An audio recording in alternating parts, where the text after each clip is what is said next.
सभी को जय श्री राम। दोस्तों, हमारा सभी का जब जन्म होता है तो हमें प्लेनेटरी पोजीशन हमारे कर्मों के हिसाब से मिलती है। हमारे पूर्व जन्म में क्या कर्म होते हैं, क्या प्रारब्ध होते हैं, उसके आधार पर हमें ये प्लेनेट मिलते हैं। तो आज मैं एक ऐसे प्लेनेट के बारे में बात करूंगा कि जो हमारे सुख समृद्धि के कारक हैं, हमारे और संतान के कारक हैं, प्रॉस्पेरिटी के कारक हैं और ज्ञान के कारक हैं। जो हमें कहें तो हमारी कुंडली में वो जीव का काम करते हैं, वो हमारे सांस लेने का काम करते हैं हमारी कुंडली में। अगर वो प्लेनेट हमारे खराब होंगे हमारी कुंडली में तो हमारा जीवन जो है काफी प्रभावित हो जाता है हमारा।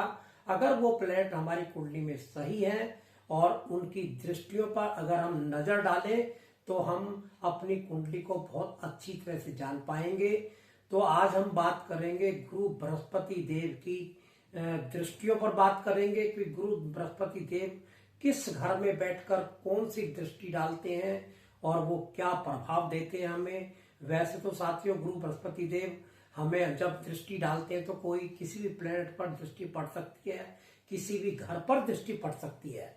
लेकिन आज मैं जो बात करूंगा आपसे वो हमारे दूसरे प्लेनेट शनि देव के बारे में बात करूंगा। बृहस्पति देव की दृष्टि हमारे शनि देव के ऊपर जाती है तो हमें वो क्या परिणाम देती है। कहीं वो हमें धन के लिए बहुत अच्छा बताती है, कहीं वो हमें जमीन जायदाद के लिए बहुत अच्छा बताती है। तो आइए थोड़ी सी हम दृष्टियों के बारे में जानने की कोशिश करते हैं। आपको मैं शेयर करूंगा आपसे मैं कि गुरु बृहस्पति देव की कुंडली एक पर देख रहे होंगे कि इसमें मैं समझाने की कोशिश करूंगा। ये किसी की कुंडली नहीं है, लेकिन 12 ग्रहों की मैंने ये एक कुंडली बनाई है मैंने, और इसमें कुछ पोजीशंस मैंने लिए। मैं आपको बारी बारी करके उन पोजीशंस को आपको मैं बताऊंगा कि गुरु बृहस्पति देव क्या क्या हमारे जब दृष्टि डालते हैं तो क्या क्या फल देंगे हमें। तो सबसे पहले तो मैं बात करूंगा कि गुरु बृहस्पति देव की जो दृष्टि होती है, ये दृष्टि है गुरु बृहस्पति देव की कहाँ कहाँ पर पड़ती है। इनकी दृष्टि पंचम दृष्टि होती है, सप्तम दृष्टि होती है और नवम दृष्टि होती है। तो सप्तम दृष्टि तो साथियों सभी ग्रहों की, हमारे 1 से लेकर जो 7 ग्रह हैं उनकी सबकी होती है। वैसे तो 9 ग्रह होते हैं, लेकिन इसमें हम केतु और राहु को हम इसमें कंसीडर नहीं करते, क्योंकि वो जिस राशि पर बैठते हैं वो उसका स्वामित्व ले लेते हैं। इसलिए मैंने आपको 7 ग्रह बोले इसमें। तो इसमें जब हमारे गुरु बृहस्पति देव हमारी जन्म कुंडली के, ये मैंने लगन कुंडली में देखना है। आप अपनी अपनी लगन कुंडलियां आपने खोल ले और जैसे जैसे मैं बताऊं तो आप अपने उसमें कुंडलियों में गुरु बृहस्पति देव की दृष्टि को आप जो है इसमें देख सकते हैं। मान लो ये मैंने कुंडली बनाई है, ये 10वें घर में अगर हमारे बृहस्पति देव बैठ जाते हैं, ये 10वां घर है, आप गिन सकते हैं। ये आम आदमी के लिए मैं इतना सिंपल तरीके से इसको बताने की कोशिश कर रहा हूं कि जो आम आदमी है वो भी इसको बड़े आसानी पूर्वक इसको देख पाएगा इसको। तो आप देखेंगे पहला घर है, दूसरा, तीसरा, चौथा, 5वां, 6वां, 7वां, 8वां, 9वां और यहाँ पर 10वां। अगर किसी के भी 10वें घर में हमारे गुरु बृहस्पति देव बैठे हैं तो वो कौन कौन से घर पर दृष्टि डालेंगे, पहले तो ये बताऊंगा। वो डालेंगे पहला घर, दूसरा, तीसरा, चौथा और ये 5वां। आप देखेंगे ये 5वां घर है, यहां डालेंगे। 6ठा और 7वां, 7वां घर ये है, यहां डालेंगे। 8वां और 9वां, ये 3 जगह हमारी दृष्टि डालेंगे। वही मैंने आपको यहाँ लिखा है 5, 7, 9, यानी 5वां, 7वां और 9वां घर। तो ये क्या परिणाम हमें साथियों देंगे, इसको मैं धन के रूप में बताऊंगा आपको मैं। चाहे जातक कितने ही गरीबी में पैदा हुआ हो, जब जातक जिस भी जातक की इस तरह की कुंडली होगी कि गुरु 10वें घर में बैठे होंगे और शनि देव दूसरे घर में बैठे होंगे, तो वो जातक कितना ही धन की उनके माता पिता को तंगी हो, उसके जन्म लेने के बाद में उनके घर में वो तंगी बिल्कुल खत्म हो जाएगी और उस जातक के जीवन में हमेशा धन का प्रभाव बना रहेगा और लंबे समय तक धन की पोजीशन। मैं कहूं तो ये मैंने शनि देव को इसलिए चुना है कि शनि देव हमारे बहुत लंबी अवधि के ग्रह होते हैं। इनकी चाल जो है बहुत धीमी होती है, लंबी होती है। अगर किसी के भी शनिदेव ऐसे दूसरे घर में आ जाए, जीवन पर्यंत धन की कमी कभी नहीं होने वाली साथियों को। अब बात करूंगा, ये तो बताई मैंने पंचम दृष्टि के बारे में। अगर सप्तम दृष्टि की बात करें यहाँ पर हम, तो ये सप्तम जो दृष्टि हमारे गुरु बृहस्पति देव की पड़ेगी, तो ये हमारा कुंडली का चौथा घर होता है। 1, 2, 3 और 4। चौथा जो घर होता है हमारा साथियों, वो हमारे सुख सुविधाओं का घर होता है, हमारे जमीन जायदाद का घर होता है, पढ़ाई लिखाई का घर होता है। हमारा जितनी भी चीजें इस घर से हमें बताती हैं, हमें चौथे घर से, उन सब में गुरु बृहस्पति देव बहुत वृद्धि करते हैं। यानी कि अगर हम कहें तो यहाँ तो हम देख रहे थे 5वें घर में कि वो हमें हमारे जो है धन के रूप में हमारा बहुत अच्छे थे। यहाँ पर धन यहाँ भी देते हैं, लेकिन वो किस रूप में देंगे? वो हमें जमीन जायदाद के रूप में देंगे, हमें यहाँ पढ़ाई लिखाई के रूप में देंगे। जमीन जायदाद, पढ़ाई लिखाई है, वाहन है हमारे, और माँ का भी वे घर होता है, उसके हिसाब से भी हमें ये धन में यहाँ जो सप्तम दृष्टि है उस प्रकार से धन देंगे।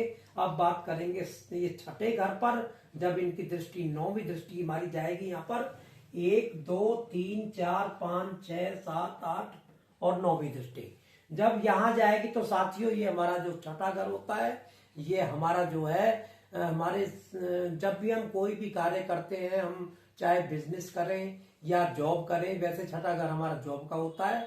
अगर हम बिजनेस भी अगर कोई कर रहे हैं तो हमारा जो है इसमें पैसे की जो आवक होती है ना, वो निरंतर हमारी बनी रहती है, हमारी होल लाइफ हमारी इसमें।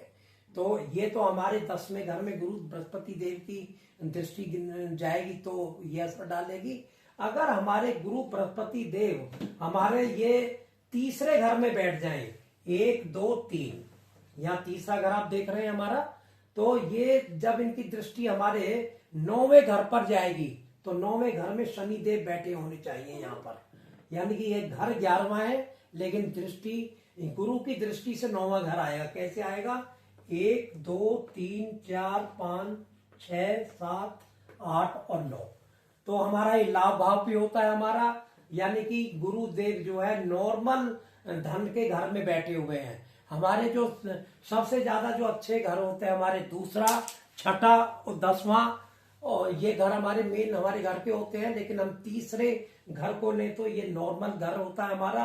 पूरे जीवन भर हमारा जो है सामान्य रूप से धन का प्रभाव रहता है हमारा। अगर हमारे गुरुदेव या तीसरे में बैठेंगे और यहाँ 11वें घर में, यानी कि 9वीं दृष्टि जब शनिदेव पर जाएगी हमारे इनकी जो है, तो ये हमारे पूरे जीवन भर हमें एक निरंतर रूप से हमें पैसा देते रहेंगे, हर तरह का लाभ देते रहेंगे हमें। अब बात करेंगे अगर हमारे गुरुदेव हमारे मूल त्रिकोण हाउस हमारे भाग्य भाव में बैठ जाए, ये हमारा भाग्य भाव होता है 9वां भाव, 1, 2, 3, 4, 5, 6, 7, 8 और 9वां भाव। 9वें भाव में अगर गुरुदेव बैठते हैं तो यहाँ पर इनकी 5वीं दृष्टि कहाँ जाएगी? 1, 2, 3, 4, 5। अगर 5वीं दृष्टि पे शनि देव महाराज लगन में बैठ जाएं तो इनको जो है अपनी पूरे जीवन भर इनको अच्छा स्वास्थ्य देंगे इनको, और ये कोई भी कार्य करेंगे, कार्य थोड़ा सा इनका विलंब से हो सकता है, क्योंकि हमारे शनि देव जो है थोड़े धीमी गति वाले ग्रह हैं। लेकिन गुरु की दृष्टि पड़ने के कारण इनका हर काम भले ही देर से हो, लेकिन अच्छा होगा इनका काम। और जब हमारी लगन जो होती है ये हर 12 घरों से जुड़ती है, तो ये यहाँ पर जब शनि देव बैठेंगे तो ये जब गुरुदेव की 5वीं दृष्टि हमारी यहाँ पर जाएगी, तो ये धन का प्रभाव भी नॉर्मल तरीके से पूरी जिंदगी भर ये हमें देते रहेंगे। अब बात करेंगे कि यहाँ पर 7वें घर पे अगर शनिदेव मान लो ये 5वीं दृष्टि गई हमारी, यहाँ 7वीं जाएगी, यहाँ पर हमारे शनिदेव बैठ जाए, क्योंकि गुरुदेव हमारे 9वें घर में बैठे हुए हैं, तो नॉर्मल तरीके से हमारा ये हमें धन देते रहेंगे हमें। लेकिन हमारा जो तीसरा घर होता है हमारा, ये घूमने फिरने का घर होता है, छोटी यात्राओं का होता है, और हमारे पेपर्स का होता है, किसी प्रकार के एजेंसी का घर होता है। इन सब के कार्यों में ये हमें वृद्धि कराएंगे ये इस तरह से। और अब बात करेंगे इनके 9वें घर में जब 9वें घर में अगर शनिदेव यहाँ बैठ जाएंगे साथियों, ये घर हमें धन तो नॉर्मल तरीके से देगा, लेकिन ये हमारे भाग्य को उन्नत करेगा और ये हमारे संतान का घर है। हमारे जब भी आप संतान जो होगी वो आपकी बहुत अच्छी संतान होगी, और जो पहली संतान होगी, हम आपको ये बताना चाहेंगे कि अगर शनि देव यहाँ बैठते हैं और